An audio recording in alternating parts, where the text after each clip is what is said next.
Howdy, Jacob here. Merry Christmas to everyone celebrating again.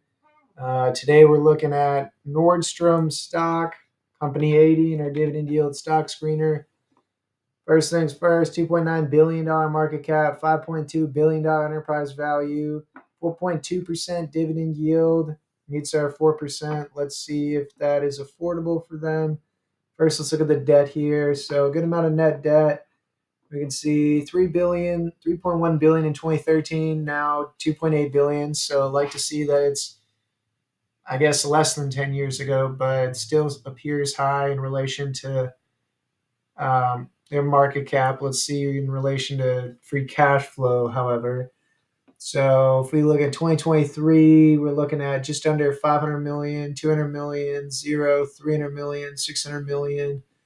So maybe if we're looking at a 5-year average, oh gosh, that's including a negative, big negative there. So if we exclude, let's say, the highest in 2019 and the lowest in 2021, we have 300, 200, almost 500. So let's say about 300 million.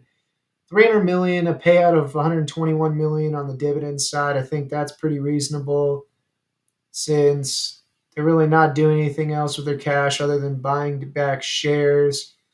So for me, if I was this company, I think I'd keep the dividend where it is at 120 million and then find ways to pay down some of that debt and maybe if shares get stupidly cheap to start buyback some of those. But that's how I'd be using my excess free cash flow. We'll see what they do in the future, but it looks like in at least recently, it's been paying down a bit of debt and paying out a dividend, which I think is reasonable.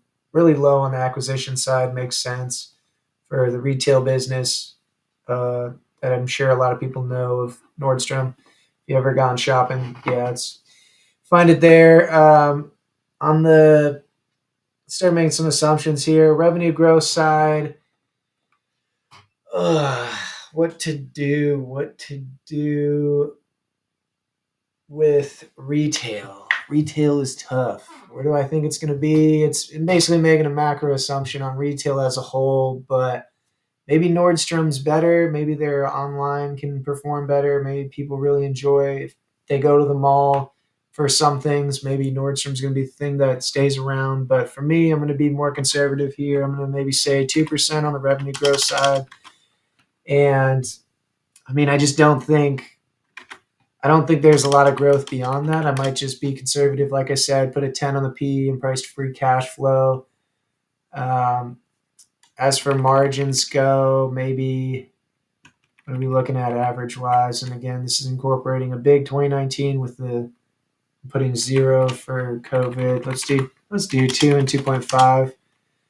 And then looks like they've actually been increasing shares. What is their stock-based compensation look like? Okay, so down from 2017, but still 50 million and still greater than what they have been buying back shares in the most recent years. So let's assume 1% increase on the share buyback or the share issuance. Um, Again, I said I want to be conservative, so I think although they can definitely afford this dividend, I want the company to be starting to pay down some of that debt that seems to be uh, what did I say? Um, what did I say again? 2.8 billion on the long-term debt and maybe yeah, what it was 2019, 2021 is looking like 300 million. So yeah, that is almost 10 times a 5-year average. Or I guess a modified 5-year average where you get rid of the low and take the high. Get rid of the lowest and the highest, and then you're left with the three in the middle. I think it's just a lot of debt. I think they have a lot of debt on hand.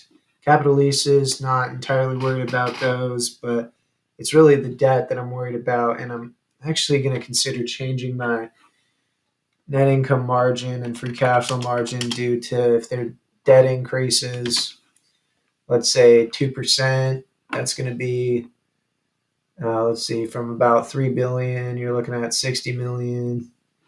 I mean, maybe not that much. Let's let's do 1.8 and 2.3. So just bumped it down 0.2% from increase of interest rates. But even with all those assumptions, it looks like the company's stock needs to fall 45% before you get a 15% return given these assumptions. Retail's tough. Retail's tough making assumptions because you're really making more of a macro bet as well, beyond the individual stock that we're looking at. Since, I mean, if Nordstrom is mostly in malls, and so, I mean, if malls just go out or at least decline quite a bit, I don't know how Nordstrom itself won't. Um, but for me right now, I think I'm comfortable with these assumptions. I'm not going to look at it again until it gets closer to a price that makes more sense, and then I'll do a deeper dive.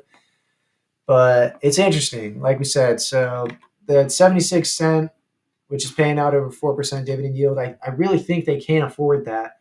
But it's really just, it's not just about the dividend. Even if you're someone who's retired just living off of money, you still have to look at the business itself and are they doing the right thing that makes sense to you. And to me, I'd want them to start.